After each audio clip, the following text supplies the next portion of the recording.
From the Weather NorCal Command Center, this is your afternoon update.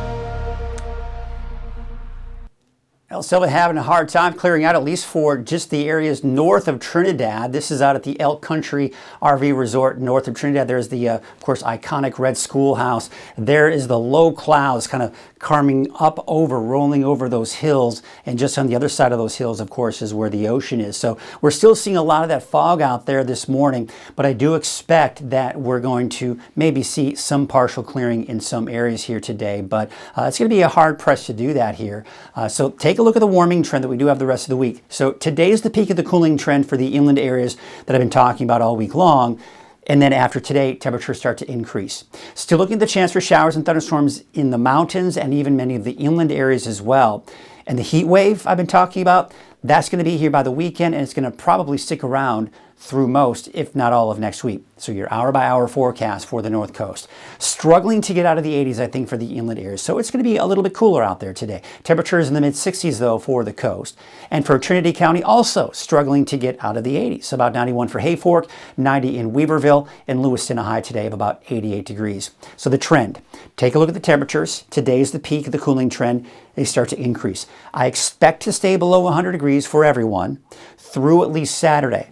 But then we're up to about 100 degrees, give or take, for Sunday through Tuesday, and most likely even through all of next week. Now, the reason for the cooler temperatures now is we've got this storm system right here that's pushing through. You see the clouds associated with that. There's a cold front. Now, behind that cold front is cooler air.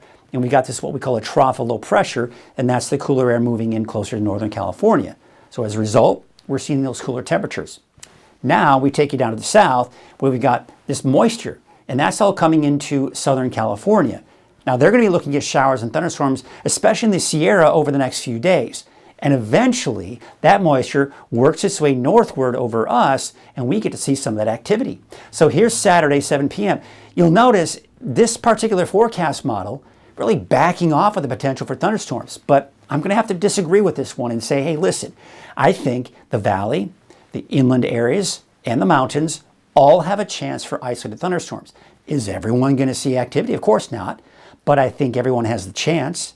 I think that's going to be the case again on Sunday. It looks like the forecast model is showing that a little bit better.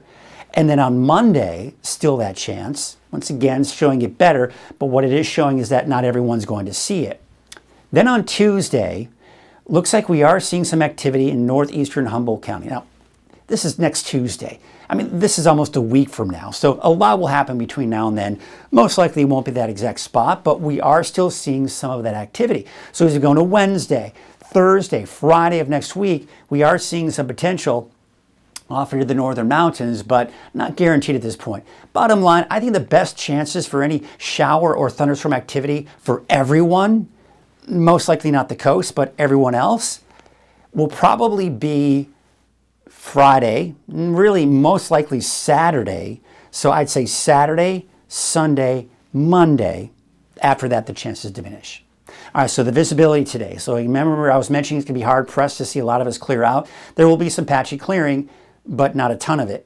Then we go into tomorrow morning, we're still seeing that fog. Now, we're going to see the kind of clear out northward, southward. So I think places like Crescent City, Trinidad, maybe, not Trinidad, but Klamath, for example, maybe see some clearing. But south of that, maybe a little bit more hard pressed.